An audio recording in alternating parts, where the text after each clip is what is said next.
Many parents want to know why their child has autism. In the search for answers, parents often try all kinds of therapies, many of which contain no scientific evidence they even work. Here to talk about this is the author of the new book, Autism's False Prophets, Bad Science, Risky Medicine, and the Search for a Cure, by Dr. Paul Offit, Children's Hospital, Philadelphia, Pennsylvania, and Chief of Infectious Disease. Welcome to the show, Dr. Offit. Thank you. Well, let's begin. What is the key message that you're trying to get out there with this book? Well, I think that the notion that vaccines cause autism has been a harmful one. Harmful because I think it's unnecessarily scared parents about vaccines. Harmful because I think it's subjected children to therapies which can be dangerous, like chelation therapy. And harmful because I think most importantly it's really diverted a lot of resources away from far more promising leads as to the real cause or causes of autism. I think the notion that vaccines cause autism has done a lot of harm. Speaking of the causes, I think that is the issue. It's the fear of the unknown, and then a condition that is on the rise. 1 in 150, that's a lot. So I think that unknown is what worries parents. How far are we in understanding what some of these causes may be? Much further than people think. So, for example, there was recently an article in a journal called Science that really went through the genetics of autism, and you're starting clearly to see a pattern emerge. It looks like that one of the important areas of research is that an area called the synapse, where one brain cell communicates with another. And there's a lot of interesting information that may lead to, I think therapies that could modify the disorder, but you never hear about that science because I think those who fear vaccines have taken the autism story hostage, much to the detriment of children with autism. So you imagine with this research that there will be specific therapies, or are we talking about a single disease? Can you speak a little bit more about your thoughts about autism and the spectrum?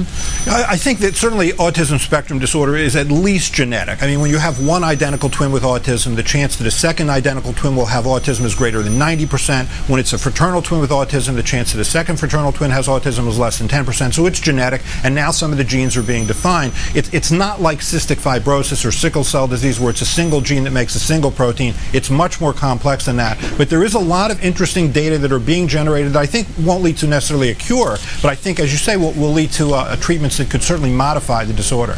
Right, and you're referring to even in the foreseeable future, perhaps even the next 5 years or more. Hopefully. I think that's possible.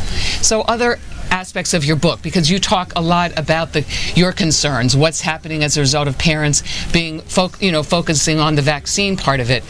What are the concerns around the vaccine in general? What do you worry in terms of the harm? Well, I think we're seeing it happening. I mean, if you look, for example, at the first half of this year, we have the largest measles outbreak that we've ever had, really, in the last decade. And it's meant 135 children have gotten measles, mostly because their parents have chosen not to vaccinate them. 10% of those children have been hospitalized primarily with measles pneumonia.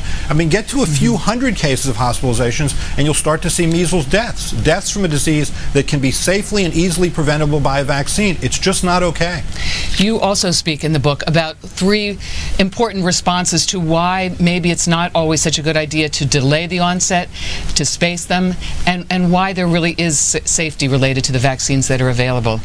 Right. I mean, I think that if you choose to delay or space out or withhold vaccines, all you're doing is increasing the period of time when that child is susceptible to certain diseases that still exist in this country, like chickenpox or pneumococcus or pertussis, which is whooping cough, without any benefit. I mean, certainly the child's immune system can handle the frankly relatively few immunological components that are contained in vaccines. By relatively, I mean, when you're in the womb, you're in a sterile environment. When you come through the birth canal or come into the world, you're not, and you're really very much bombarded with trillions of immunological components to which you make an immune response. Vaccines are a very, very small part of that. Right. In fact, you make the point about a cold. Apparently the common cold is much greater insult to your immune system than a vaccine or even multiple vaccines. Exactly right. I think a simple cold or even just a single ear infection is a far greater challenge to a child's immune system than would be the 14 vaccines that are typically given in the first few years of life. Yeah, so it sounds like there really is a lot of information that parents, I think even physicians, need to understand about vaccines, the response to vaccines, and what the challenges are, what we're up against.